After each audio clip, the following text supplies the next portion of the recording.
This podcast is sponsored by nobody. Hey dudes, this is Tucky Williams of Girl Girl Scene, and you're listening to Tommy Throwback Kovac on Splat from the Past. Hey dudes, welcome to Splat from the Past, the only 80s themed horror sci-fi show where things can get totally radical. Now, I am so excited because today I'll be welcoming back a long overdue guest, and I'm talking about Tucky Williams, the gorgeous, the sexy, vivacious, talented, funny, smart, oh my god, actress, filmmaker. I just friggin' love her, and I'm so happy she's coming back today.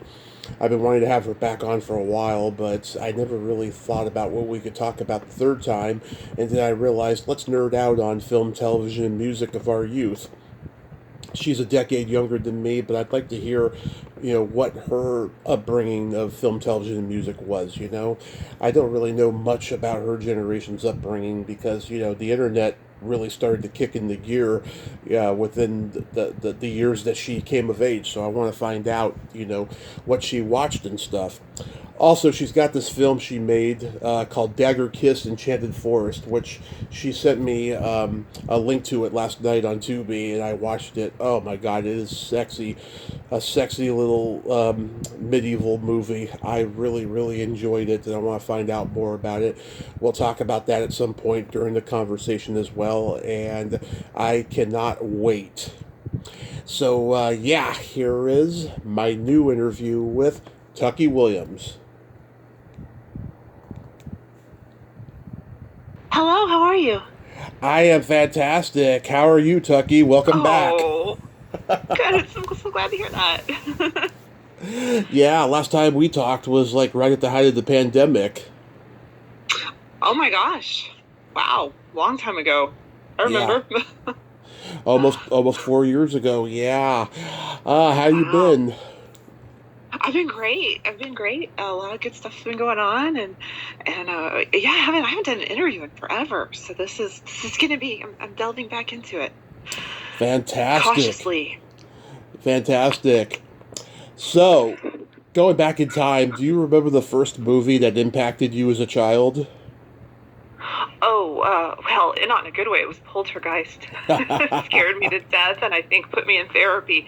But that was truly horrifying. And the cool thing is I went into hypnotherapy. I decided to do that because I've been learning hypnosis for a long time. And I thought, why don't I just actually hire a professional and see what the experience is like to have someone really well trained do it to you. And so I did hypnotherapy, and it was great. And he kind of they regress you very, very carefully. And he regressed me to when I first started being nervous and afraid.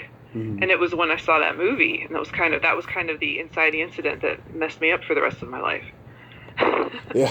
And it sounds a little like, okay, whatever, but I went back and watched. It was one particular scene. I kind of accidentally watched it.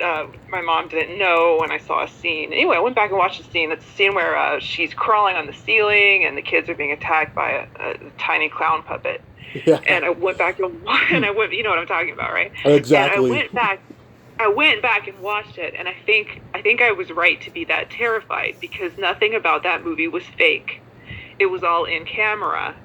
And that really does a number on you. We're so conditioned seeing visual effects in film, and that whole at least that part of the movie was all practical effects. I mean, sure, they had like ghosts appearing and stuff, and that was visual effect, but it was all practical effects. So when she was crawling on the ceiling, they actually had the room turned upside down, and they just rotated her crawling across a room that was slowly rotating in real life. And then for the clown scene, when I watched it, they were intercutting this stuffed clown puppet. Yeah. And it was either the kid, they were cut between these two. So it was either the kid holding the thing and pretending like he was being attacked by it, or then they would cut back to the mom crawling, and then they would cut back to what you don't realize unless you've been making movies for a long time and you put the stuff together. They would cut back to a little person in the clown suit wrestling with the kid.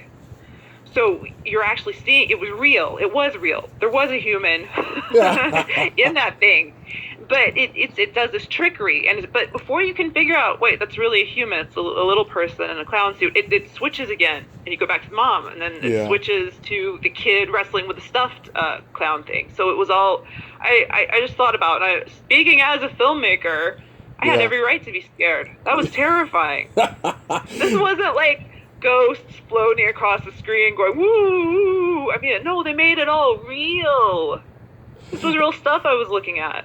Have you ever seen Scary Movie 2? I have not, no. Yeah, the clown from Poltergeist is about to try to kill one of the Wayans brothers, and the Wayans brother is gay, so he starts touching the clown inappropriately, and then the clown tries to escape, and then he ends up sodomizing him. Oh, God. Oh, well, it's fucking all right. funny. Oh my God, it's hilarious. Yeah. I'll have to check that out. What about the first movie that had good impact on you? A good impact? Well, there were a lot of good movies that had a good impact on me. I've talked about the Never-Ending Story a lot. Yeah. Yeah. My mom. Yeah, when you're little, that movie is a big, big, big deal. Yeah. Yeah, just Atreyu means everything to me, and I remember, oh my God, my mom crying when the horse drowned. It has never left me. I remember it so vividly, and I was like 3 at the time. It was a very interesting thing because they had to train the horse to drown, because horses, by and large, don't want to drown. And the deal was that Artax had lost his will to live. Yeah. And was letting himself drown, but they had to torture that horse, which they would never be able to get away with today, of course. They had to torture that horse by pretend drowning it over and over so many times that it didn't care when they were shooting it, and it was actually drowning. Yeah, it's a very effective scene. Yeah. It's a very effective scene. Too much for a child. Yeah. Exactly. I remember, Back to the Future impacted me when I was 3, because just like people who love that movie, I have that fantasy of going back in time and seeing my parents in high school and seeing why they're so fucked up and why I'm so fucked up. I never thought about that. Actually, going back in time and seeing my parents, that would be, wow. I never thought of it that way. Yeah. Gosh, wow, okay. Yeah, so if Back to the Future were made today, that would make it like 1991, right? Well, let's see. Today, it would be 1994. 1994, okay. Yeah, all right. That's crazy, too. It is. But, like, 1994 is the equivalent of the 1950s. That's, whoa, wow.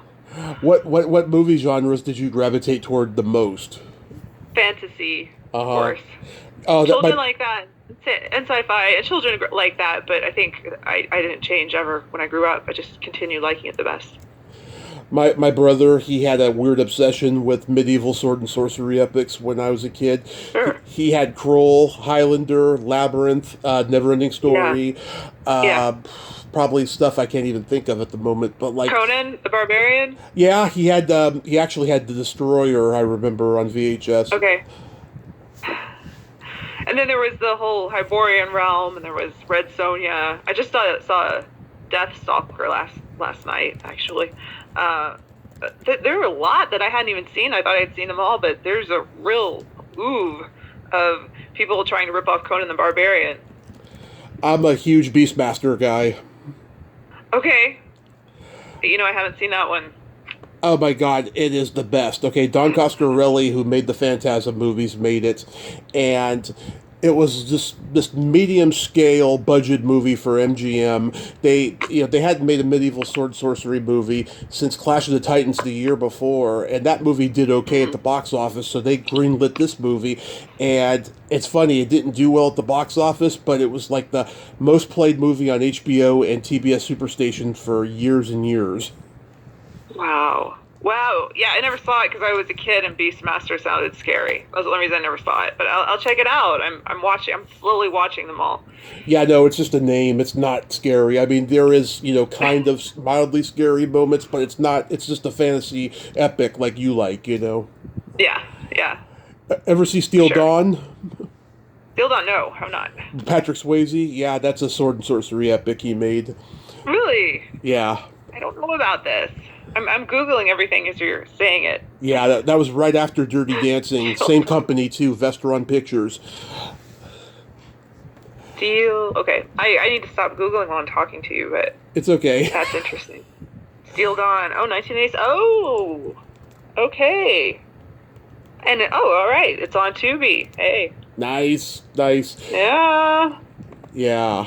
Oh, my God. I can watch that tonight. I have a vague memory of you DMing me on Twitter like 2 years ago and telling me that you finally saw Night of the Comet. Did you do that? Yeah. Yes. Wonderful movie. You liked it? I'm just so glad you turned me on to that. It just... I would have missed it completely. I love that movie. It's such a fucking special movie. I love it so much. Yeah. And I just had Catherine Mary Stewart back on last week for the 7th time, and we nerded out like this. Yeah. I love that movie. I love all of Kathy's movies and Kelly. And yeah, it's fabulous. Now, I know I'm 8 years older than you, but did you ever get to go to a drive-in? Yeah. There was one. It was really, really run down. Really? So run down.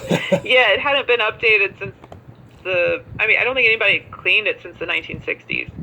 And it was very, very, but I'm glad I did it that way because I got the real experience instead of some newfangled drive-ins like they build now. The speaker was attached to a cord and you had to attach it to your car window, which was very difficult to do. Mm-hmm.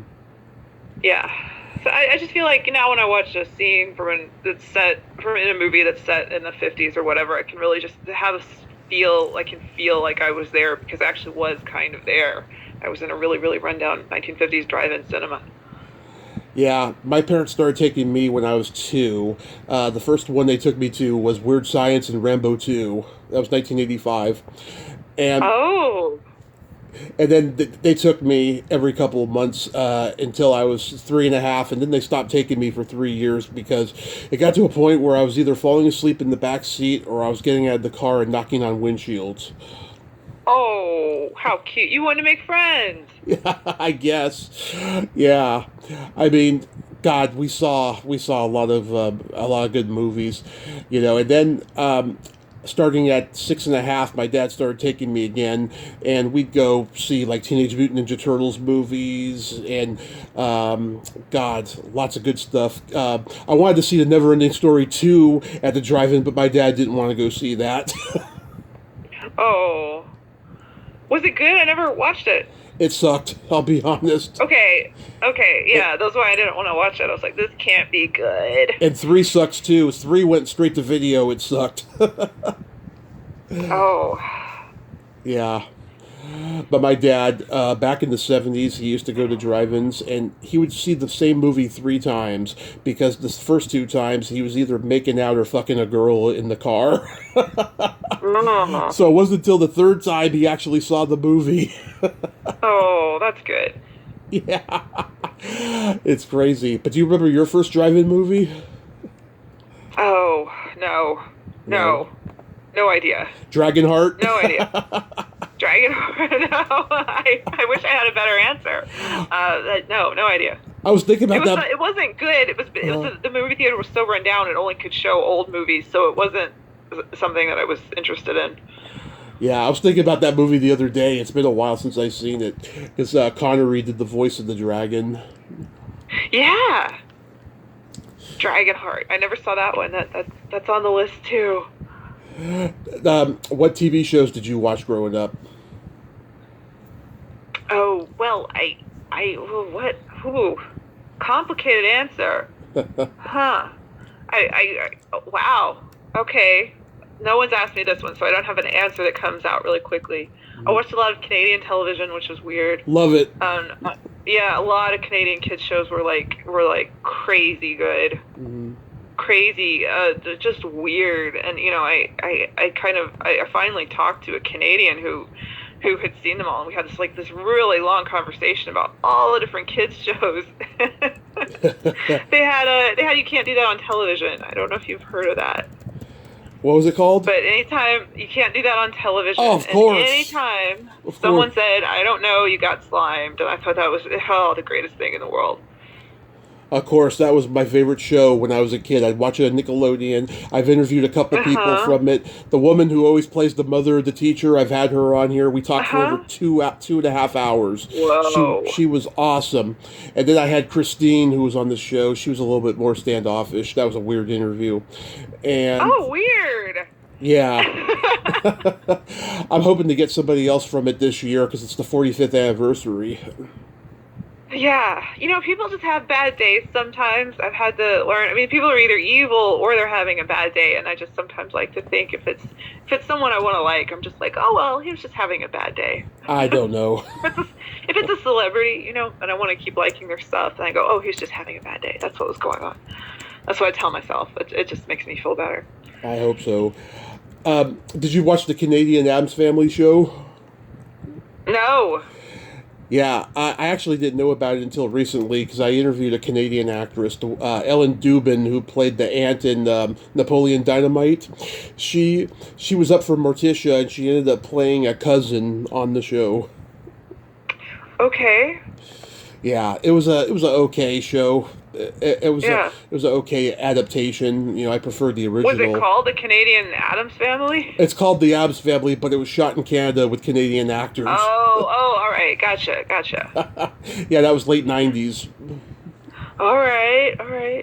My mom works for the cable company for many years, so we had every channel. I was an MTV. That's great. I was an MTV kid before they went to reality. Cool. Yeah. Oh my God, that's so cool.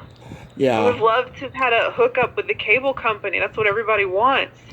Yeah. And, we went to the video store and the drive-in all the time and stuff in the movie theaters. Right. So, that's why movies have always been a big part of my life, Did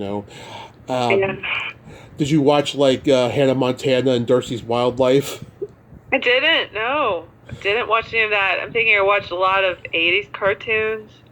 Okay, and a lot of 70s cartoons. I know you collect the toys. Yeah, I do love the toys. So a lot of 70s and 80s cartoons I watched a lot of as a kid. I watched He-Man, Transformers, G.I. Joe, Thundercats, Care Bears. Yeah. All of that. I had a Viewmaster of He-Man. What? Master of He-Man? A Viewmaster. It was like a camera. Oh, a Viewmaster. Yes. Yeah. Right. Yeah, there was a lot of He-Man merchandise. There's She-Ra, too. That was one I really loved. And I'm actually looking right now at my complete She-Ra 1980s toy collection. And I have it right here in a place of honor in my house where I can look at it constantly because I think that's my favorite toy thing, is my entire She-Ra collection. Yeah, tell me, what do you got in terms of 80s cartoon toys? Oh, well, I've sort of invested completely in the She-Ra thing in terms of 80s. I have a He-Man, I have a G.I. Joe from the 70s that I cannot identify who it is, and it's making me crazy. I have some My Little Ponies in box, not out of box. If you're a collector, you know the difference. So yeah. I have a Stranger Things Applejack that is upside down, and the Applejack is orange and yellow, but in this one Applejack is black and light blue, and she's upside down, and it's she's in the package upside down, she's hanging in the in the Stranger Things other world. What do they call that? The other side? I don't know. I don't watch Stranger Things. Oh, okay. Then that doesn't mean anything to you. Okay, so my 80s toys are I'd say that's it. I just love 80s toys. I have some. I guess at my mom's house, I have the Pee Wee Herman complete Playhouse. Love it. Yeah. All of it. And I have some. I guess Justice League was the one that I really liked, but that's one it's cool. They kind of had a Hall of Justice. And they had Superman and Wonder Woman and Batman and Aquaman, and they just saved people. And I think that's all that I own.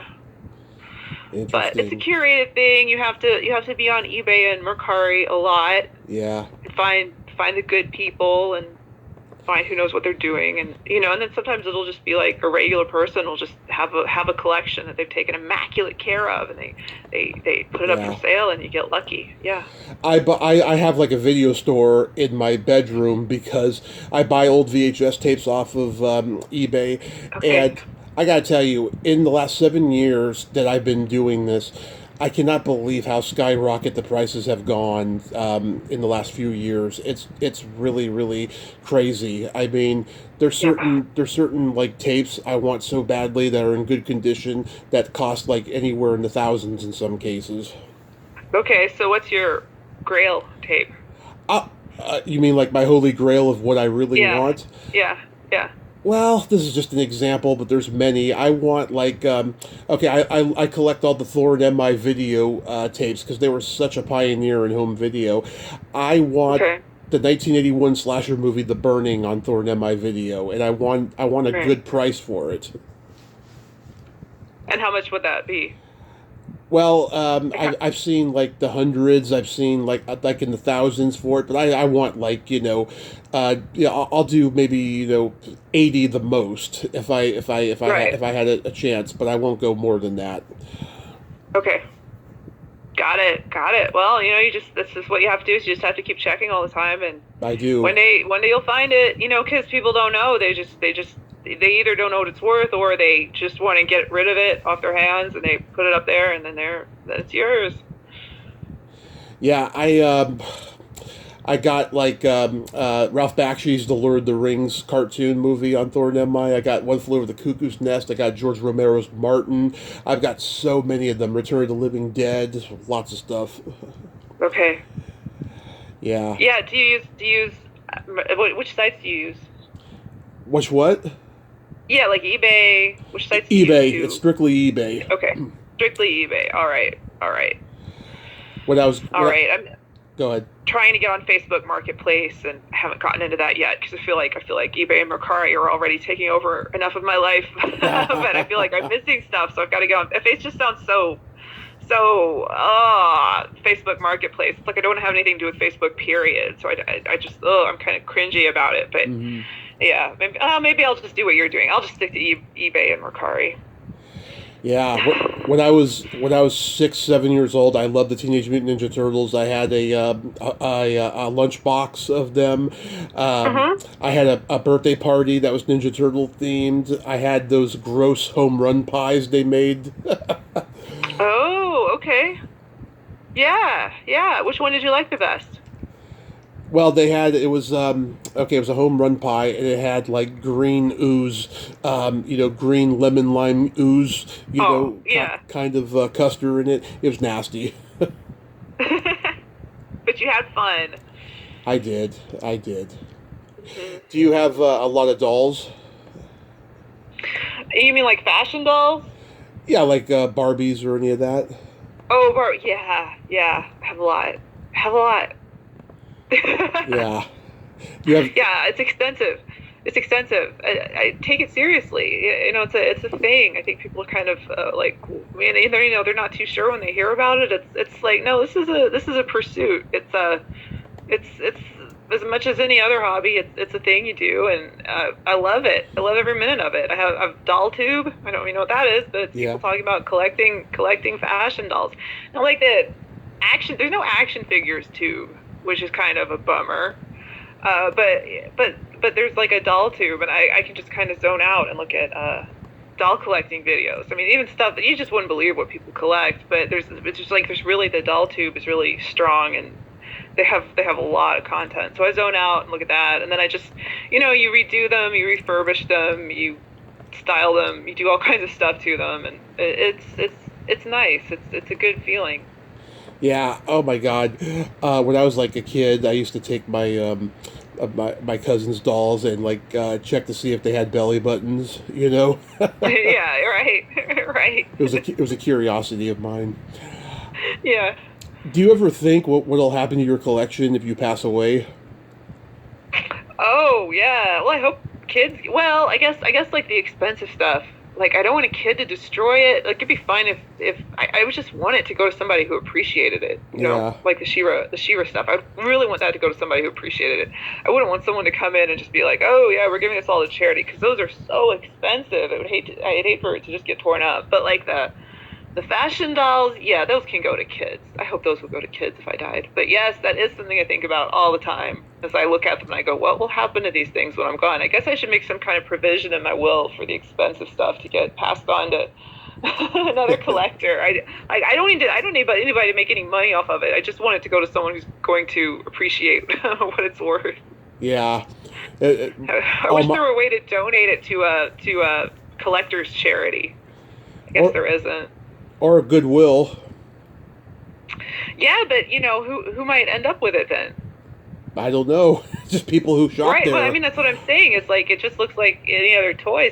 A kid might just get it and have the dog chew it up, and that's a very rare thing. That's okay, but yeah, I gotta do something about that. But all the fashion dolls, those can get given to kids. That's fine. Also, too, once you're dead, it's no longer your problem. Oh, right. Right, yeah. Do you remember the first album you ever bought with your own money? My own money? Oh, my God. No, of course not. Probably Guns N' Roses. Yeah, for me, it was Phil Collins and Poison. My grandmother got me birthday money, and I was an MTV kid, so I watched all the videos and stuff, so I got those albums, and they were old by that point, like 5 or 6 years old. And starting at the age of 4, my parents would buy me cassette tapes for my birthday or Christmas. I had like Michael Jackson's Bad and Janet Jackson's Rhythm Nation and New Kids on the Block and Wilson Phillips and Paul Abdul. I had the Simpsons Sing the Blues on cassette. Now I have it on CD. I love it. Oh, that's great. So you got everything on cassette back then. Yeah, because because CDs were still relatively new, and it took me a while to learn how to use a CD player. And once I got it. For the Phil Collins and Poison stuff, they had gotten me my first CD player. So. Okay, Phil Collins and Poison. That's a great combination. I'm eclectic, I like lots of different genres of music, Yeah, those are good choices, and they stayed the course. They're still popular. Yeah, I mean, you were a kid when the whole pop diva thing was starting to take off in the what I like to call the next wave of it, because it started a little bit with the alternative rockers in the mid-'90s, and then next thing you know, all these girls who want to be Madonna start coming out of the woodwork, Okay, yeah. Well, yeah, I love Madonna. That might have been one of the first albums I got was Madonna. I just really liked her. I mean, even as a child, I really liked her subversive take on culture and her attempts to kind of overthrow culture. And I don't think people realize that we wouldn't be where we are today as a society if it hadn't been for her. Yeah. It sounds like, Madonna changed the world. But she really did. She really did. I think it was 1993 that she came out with that coffee table book, which I don't want to talk about. But that was really... I actually looked at it recently. I'm like, what? This is nothing. Why is this even a thing? But at the time, that's how much people... That's how shocking it was. It was such a big deal. So she did change... and then I think that the single "Justify My Love," that also changed everything. Again, you watch it, it's nothing. You're like, what? Why people were this upset? I think that coffee table book, in hindsight, and I don't mean this in a bad way necessarily, I think it's the reason why people are so curious to find out about celebrities' personal lives and why it enabled journalists and paparazzi to be stalkers. Interesting. Hey, yeah, I like that. Yeah. That's fair. Yeah, it would have opened a pathway where people were kind of untouchable before. It kind of made them more you could be close to them. Right. Intimate. Yeah. That's fascinating. Oh, and then there were the burning crosses and Like a Prayer, which was a huge controversy, and nobody cares anymore, right? Yeah. But back then, that was the end of the world. She had a cross on fire. like, wow, that's demonic, but nobody cares anymore. Nobody's offended by that. They know it doesn't mean anything. Well, it means absolutely nothing. But she really did change things. She doesn't get enough credit for that, because she put a bunch of filler in her face. Like, what? Okay, yeah, we're gonna totally ruin this woman's life because she put too much filler in her face. Okay, yeah, but she has a tremendous legacy. I hope that in time people start. I mean, I honestly just don't think people are gonna look into it. They're just gonna gloss over it. But I just think the entire culture was turned on its head by Madonna, and between 1990 and 1993, and I feel like that's gonna go unrecognized forever. Yeah. But hey, at least you and I and a few people will know that. I'm friends with the girl who played the young Madonna in the Like a Prayer Pepsi commercial, Holly Fields. Really? And she had a great experience working with Madonna in that. Oh, good. Yeah. Good. I'm glad to hear that. Yeah, that's good. That's sweet. Do you remember the first time, whether it was intentional or by accident, that you saw porno? I think it was in a hotel room. I could mess around with the cable channels, and get because I was trying to get some kind of premium movie. So back then you could mess with the wires and get a premium movie if you knew how to twist the wires the right way and plug something in and plug something else. And then I think I accidentally came across it then that way. Wow, my experience was way different. So the first time with a magazine experience, me and my mom and my brother went on vacation. My dad had to stay home and work because we went on a couple vacations that year. My mom had won this big lawsuit, and we went on vacations in 1990. Hey. So we come back, and I go in my dad's room, and he left a titty magazine out. It wasn't Playboy. I remember it was some generic thing. And I picked it up for a moment, and then I just threw it down in fear I was going to get caught. So I just ran away and stuff. And then a couple years later, we had this channel for a short time called the Spice Channel, where they showed porn. Yeah. Yeah. And I remember turning it on, and this guy and this girl were engaging in heavy petting, and it came in handy for me about 2 years later when I had my first heavy petting experience. I don't know the name of that movie, but I thank it for helping me. But yeah, right. But as I get older. As I get older, though, and I reflect on my hypersexuality and my sex addiction that I inherited from my family members, I can look at that, back then and go, okay, so that's where that came from, Interesting. Was there a trauma? I mean, you don't have to answer that. Was there a trauma connected to it? Oh, I don't mind that talking about it. No, well, I know that certain members of my family suffered through some horrific abuse when they were a kid. Me, I have no recollection if that stuff ever happened. Right? I think I just inherited, their hypersexuality and their love of sex. That's all. Yeah, it's interesting. That's unfortunate. Yeah, there's usually a trauma incident that brings it on, but I studied, in a university setting. I academically studied pornography for a year of my life, and it was absolutely horrifying. Mm-hmm. And, people are like, oh, you got to study porn in college. No, it wasn't like that. It was truly horrifying. So I feel like it's an interesting thing to talk about, I guess, academically. I guess, so it's, and I do feel like it's, I'm kind of on the fence about it. I kind of don't think it should exist. Mm-hmm. Yeah, I kind of don't think it should exist, especially not nowadays. I just with children having access to it. I mean, you said you saw the magazine and you ran away, but children so young are just seeing it every day online. It just pops up. And yes.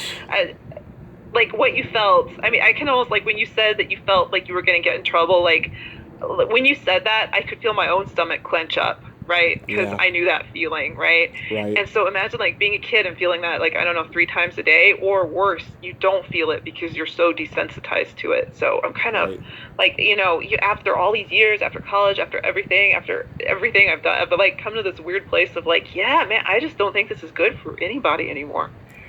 This is what I think. I think that there definitely needs to be social media restrictions on it. I mean, on YouTube, right? They have like an over 18, over 21, thing. I mean, they should do that Mm-hmm. on Twitter for people to view porn on it and stuff. I definitely Mm-hmm. think there should be a restriction there.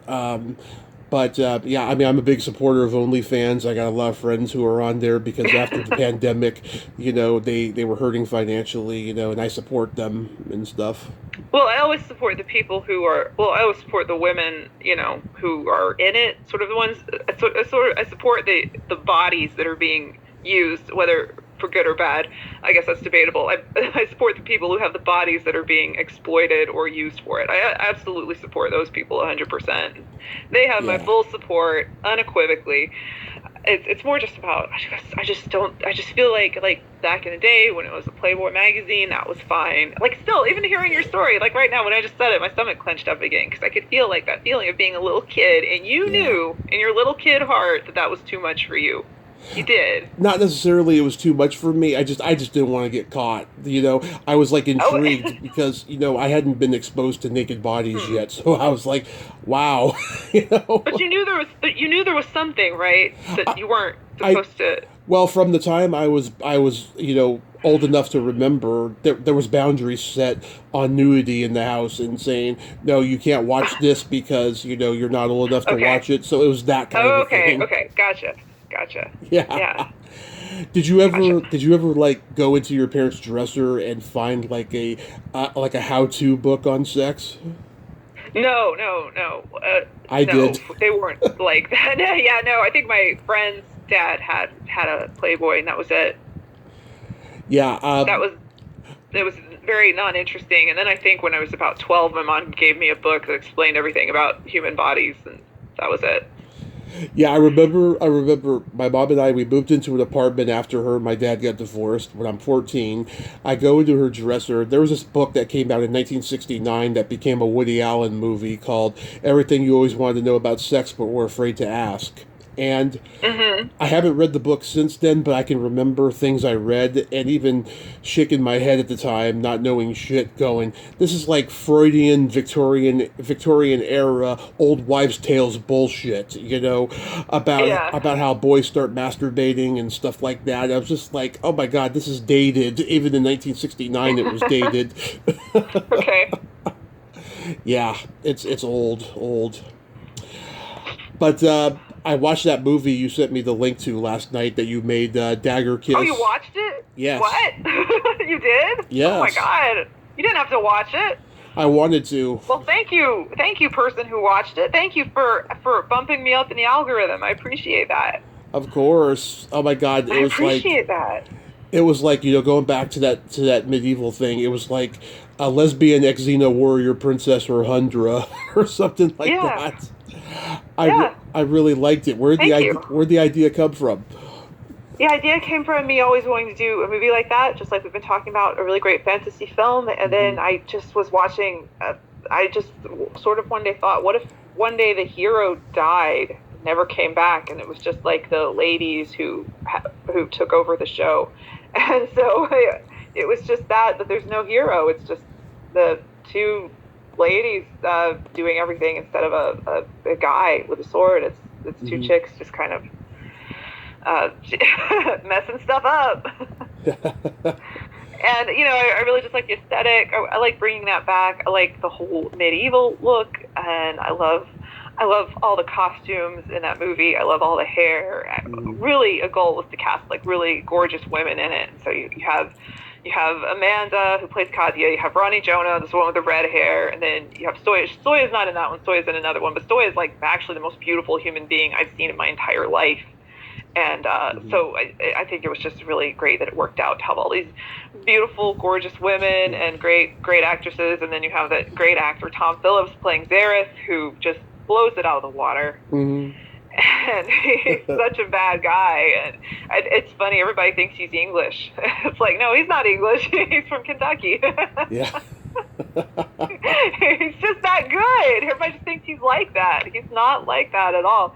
When he first did a scene, Amanda was from New York, and Tom came to do his scenes one day, and she had been here for about 3 days, and he came and she met him. Whatever, they were talking and everything, and her first scene with him was just the two of them, and they said action. All of a sudden, he started being Zareth, and apparently she was just blown away because he was just a completely different person. She said she had no idea that was inside of him.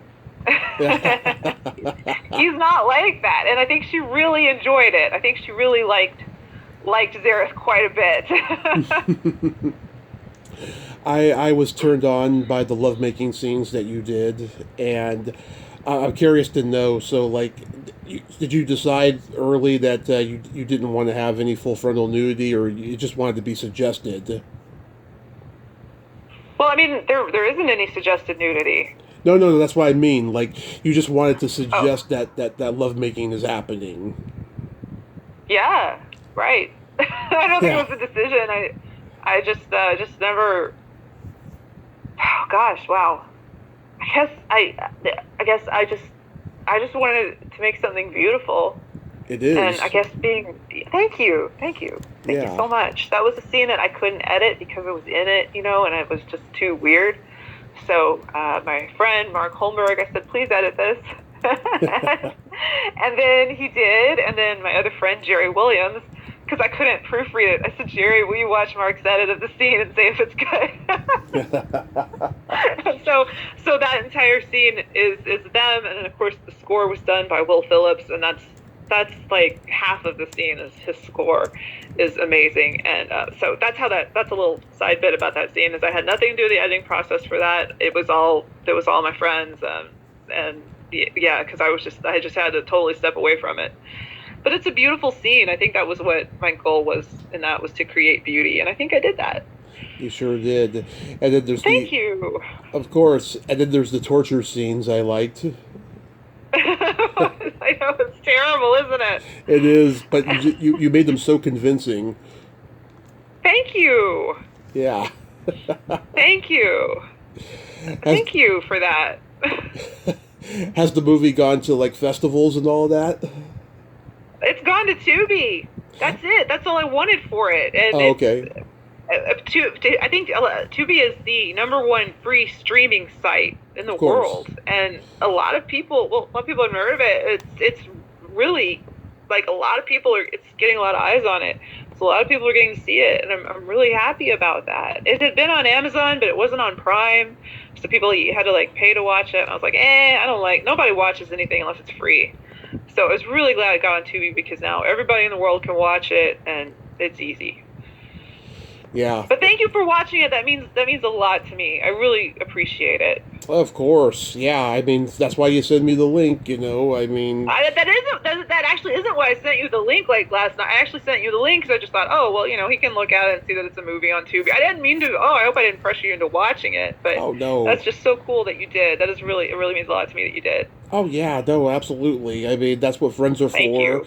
And, Thank you. I'm a team player that way, and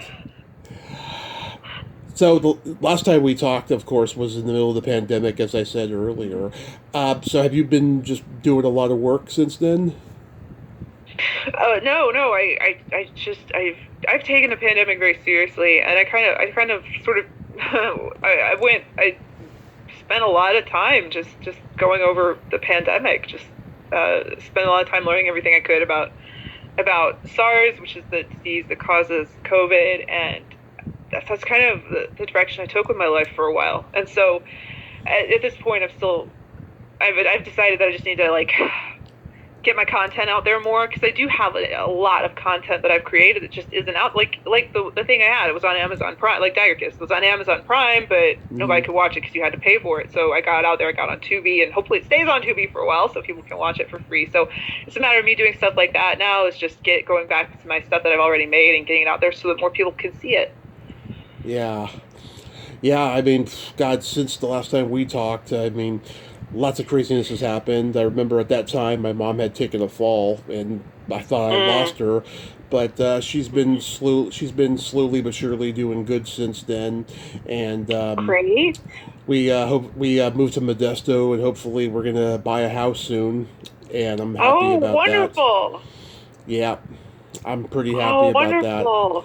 I'm glad. Yeah. I'm glad to be back near the Bay Area because living over there in Reading it's a very rednecky, conservative, just Okay. boring town, So I'm happy to be back over here.